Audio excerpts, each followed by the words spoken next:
في مصر العربية من القاهرة تقدم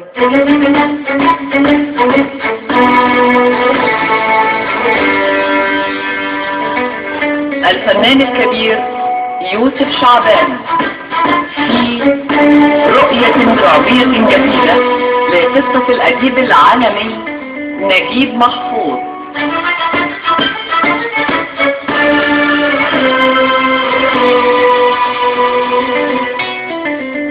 العريس. النجم طارق لطفي.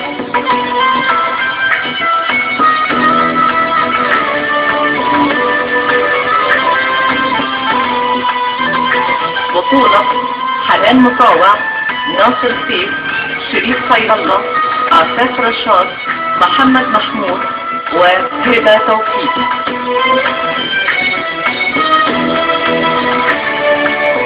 ضيوف الشرف: النجم احمد ماهر، ياسر فرج، صبحي خليل.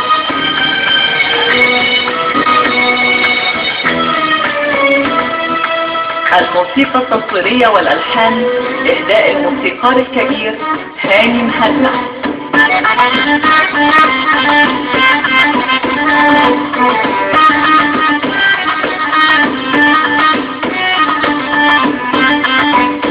المخرج المساعد ميادة عثمان.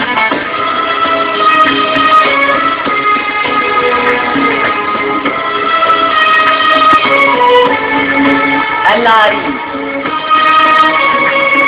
رؤية درامية وحوار فايز رشوان. إخراج علي عبد العالي.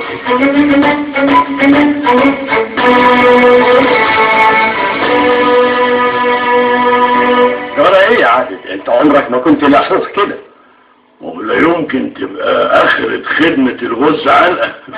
انا بحاول اسيطر على اعصابي، انما لو هنفجر بقى انا هتكلم هقول كتير قوي. مش معقول عابد ميري اللي خطط ومهد الطريق للراجل الصغير يبقى اول ضحية ليه والقلاطيش بتوعه. هو انت بتتصبط يا عادل ولا ايه؟ هو في حد يمسك على طرف يا اخي؟ روق كده، روق يا عادل. دايرتي الانتخابية من 25 سنة عطية. ده انا كنت بتفاخر قدام خصومي واقول لهم ان الدايرة دي متسجلة باسمي في الشهر العقاري. يوم الراجل الصغير ينفع اعمل كده مني بالشكل المهين ده؟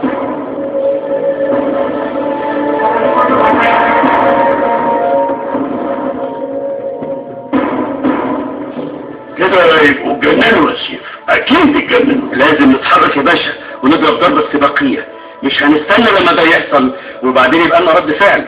ساعتها اي رد فعل مش هيبقى له لزوم. ايوه معاك حق يا سيف، معاك حق.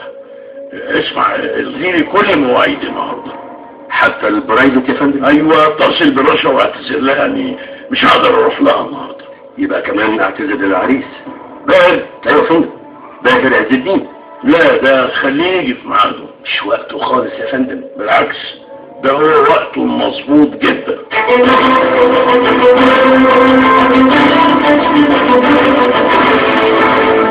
انا كنت متوقع ان ده يحصل، لكن ما كنتش متخيل انه ممكن يكون بالسرعه دي. لكن هو حصل.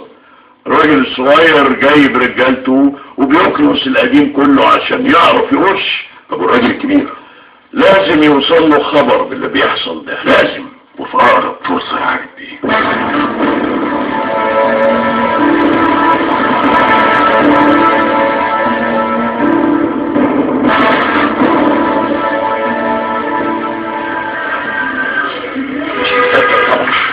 لا يمكن عابد ميري يأمنك على سر خطير زي ده. ده اكيد اختبار يا اخي. اتكلم بجد، راجل مظلوم فعلا ومشوش وكان محتاج مشورة. طب وتفتكر الراجل الكبير هيتدخل ويعمل حاجة؟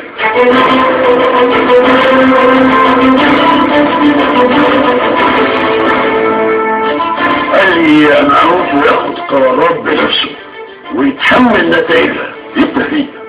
هو هيتعلم سياسة فينا ولا ايه؟ ده بيعرض تاريخ ابوه للخطر. كان عندي الشجاعة اقول له الكلام ده. وكان رد فعله ايه؟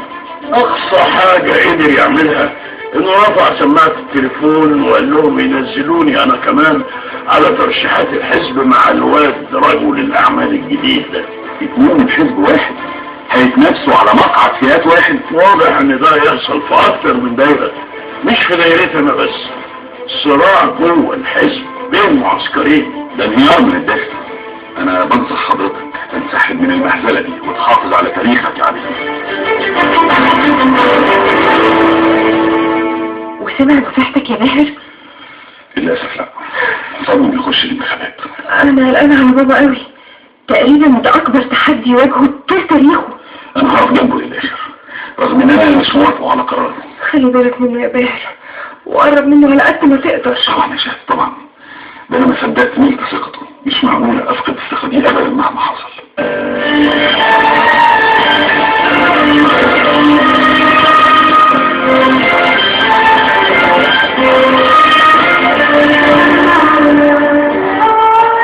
ايه رايك في اللي قلته؟ مش عارف يعني الحقيقه مش قادر استوعب. ممكن تكون فكره عبقريه بس غريبه. مفيش شيء غريب في السياسه يا دكتور. اصل حضرتك هتبقى مرشح الحزب وتعمل صفقه ضد الحزب مع الخصوم. ما دام ده هيكسبني. الكلام ده لو وصل للراجل الكبير هيزعل منك، وهيدي فرصه للراجل الصغير ورجالته يغيروا قلبه من ناحيتك، وانا عارف معزتك وغلاوتك عنده. هو نفسه ساعات بيعمل صفقات معاهم ضد اليساريين. النظام مش حكومة وبس، النظام جزء منه معارضة كمان. ايوه بس برضه الاحتياط واجب، ولازم الاتصال بقيادتهم يكون سري. انا بقى اخترتك انت للمهمة دي. انا؟ انت مش كنت من خصوم في يوم من الايام؟ لا دي اشاعة. اشاعة ولا حاجة، مش وقته ارجع اقلب لك في ماضيك. انت مش كنت بتروح تدي دورات تثقيفية وتدريبية لنوابهم في برلمان 2005؟ ايوه فندم، بس ده مش معناه ان انا كنت من الخصوم. لكن ليك اتصالات بيهم، خصوصا البرلمانيين منهم، وهو ما مطلوب. ايه هو المطلوب يا فندم؟ يسيبوني الدايرة دي، عايز اصواتهم ضد المرشح الثاني للحزب. ماشي، والمقابل؟ قوافل طبية لمرشحينهم في دوائر تانية. هم بيستخدموا الحاجات دي كويس اوي في الدعاية. حاضر، هحاول اعمل ده يا عبدي، هحاول.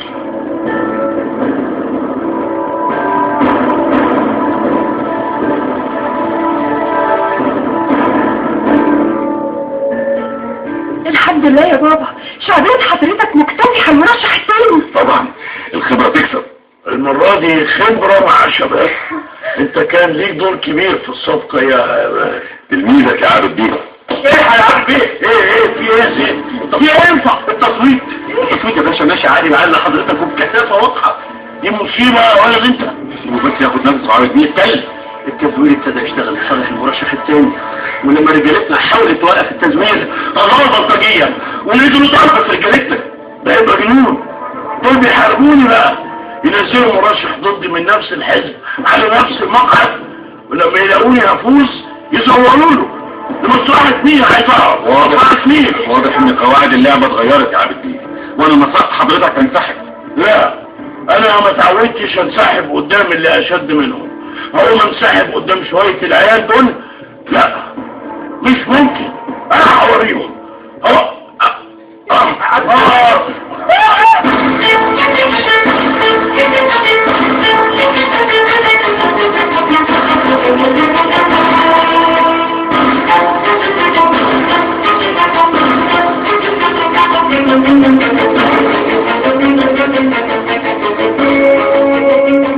ايه اخبار البلد يا بلد؟ طمني.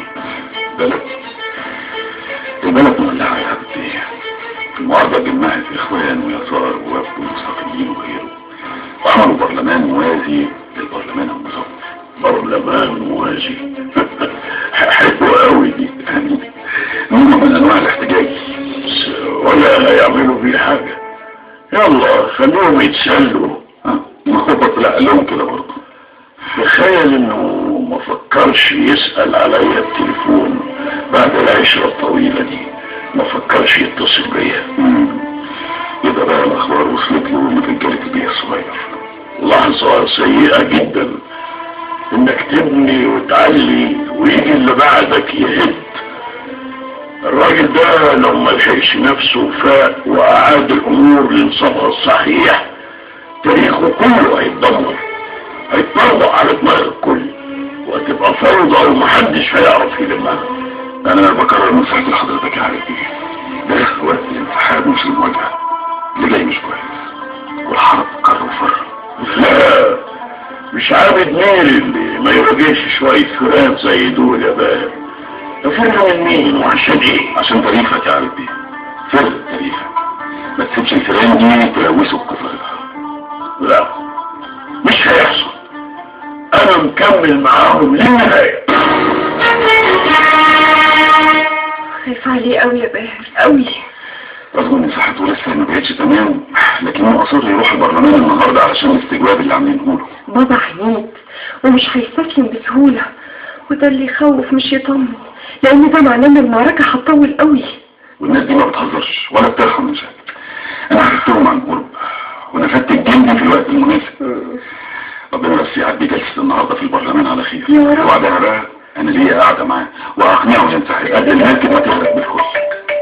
ايه ده سيف، مش عارفه يعني ان هو يتصل بيا. ردي اكيد في حاجة مهمة. الو يا سيف. افتح التلفزيون بسرعة، الجلسة البرلمانية مذاعة على الهواء. الجلسة مذاعة على الهوا؟ كمان ده اكيد اغتيال سياسي. يعني ايه يا باهر؟ يعني ايه فهمني؟ يعني اكيد مجهزين له فضيحه. افتح التلفزيون بسرعه.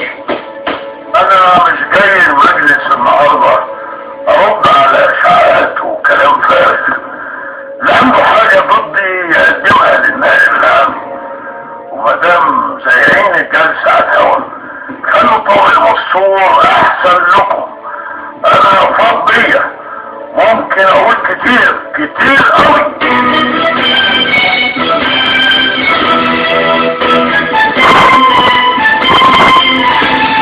رؤية درامية جديدة لقصة الأديب العالمي نجيب محفوظ.